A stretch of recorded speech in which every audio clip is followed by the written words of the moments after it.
Okay, boys and girls, in example one, we're going to learn how to sketch and find coterminal angles. Basically, what are coterminal angles is angles that have the same initial and terminal sides. So here's an example of two angles, either a positive angle and a negative angle. So notice this angle is moving counterclockwise. This is the initial side, the starting side, and this is the terminal side, the side that they end. Okay, and over here is the opposite. So this is a negative angle. This side is the initial side, and it ends on this side. So this is the terminal side, okay? And this one's going clockwise. When we measure angles, they're always measured in radians, and we usually identify them by theta, or we name them using theta.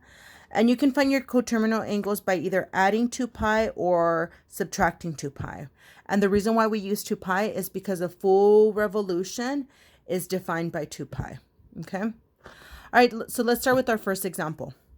All right, boys and girls, in the first example, I'm going to show you how to find the coterminal angle and also how to draw it, okay? So in part A, they're asking for the positive angle 7 pi over 4, subtract 2 pi to obtain a coterminal angle. All right, so let me show you. And by the way, I don't need a calculator at all for this, okay? So here we have 7 pi over 4, and they want us to subtract 2 pi. So remember the rules. We cannot add or subtract fractions unless we have common denominators. So I'm going to turn 2 pi as a fraction by just putting it over 1. And my common denominator would be 4, so I would multiply top and bottom by 4. So numerator and denominator. So then I am left with 7 pi over 4 minus 8 pi over 4. And then when I do the math, remember, just subtract the numerators. I'm left with negative pi over 4. And negative pi over 4 would be my coterminal angle. And that's it, okay? So we don't need a calculator. So now let me show you visually what that looks like, drawing it, okay? Okay, so I'm going to use the back of the whiteboard that has the grid here just to kind of illustrate. So here we have pi over 2, pi, that's half a revolution, 3 pi over 2, and then 2 pi. So that would be a full revolution, okay? So let's start with negative pi over 4 kind of gives me a good idea on how to graph this. So we're looking at negative 1/4, okay? So that would be somewhere here, okay? So I'm going to draw my angle there. All right, since negative pi over 4, we know it's a negative angle. That means it's going to start here. This is going to be the initial side, and it'll end here. And that's it. So this is negative pi over 4. So that would be my angle there. And then 7 pi over 4. 7 pi over 4 is, if you rewrite 3 pi over 2, that would be 6 pi over 4. So basically 7 pi over 4 looks like this. We still have the same side, but notice it's positive, so it has to go counterclockwise. So it's going to start here, same initial side, guys. It's going to go all the way around, and it will stop here, okay?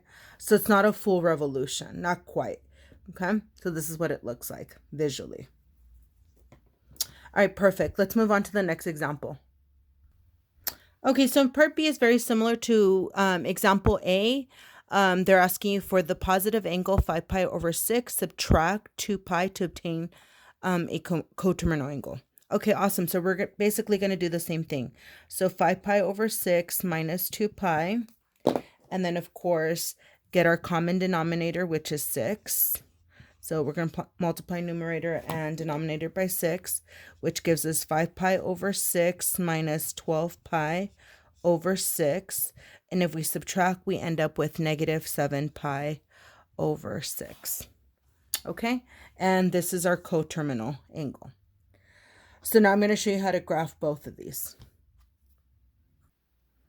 All right, boys and girls. So again, I labeled my graph. And then we're going to do 5 pi over 6 and negative 7 pi over 6.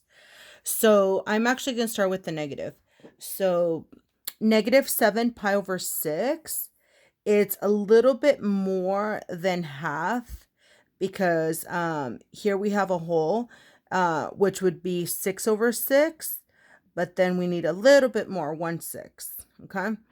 So We're going to start here, rotate all the way around, and it'll stop here. So this is negative 7 pi over 6.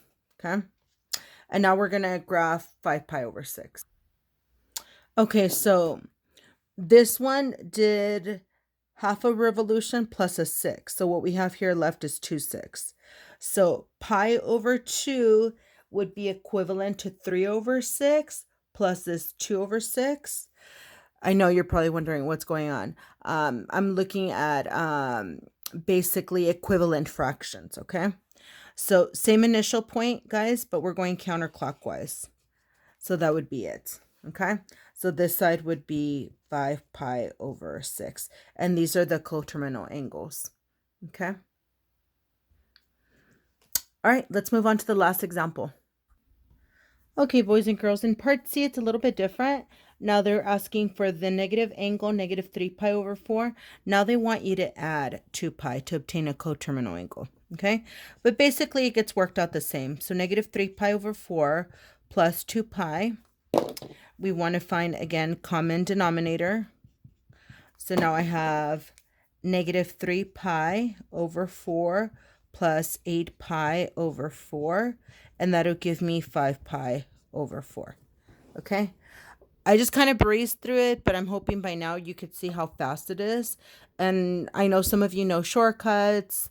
But again, I just showed you every step so you're not confused. And just to show you, you don't need a calculator. I can do this a lot faster without a calculator. Okay, so these are my coterminal angles. So now let's draw them.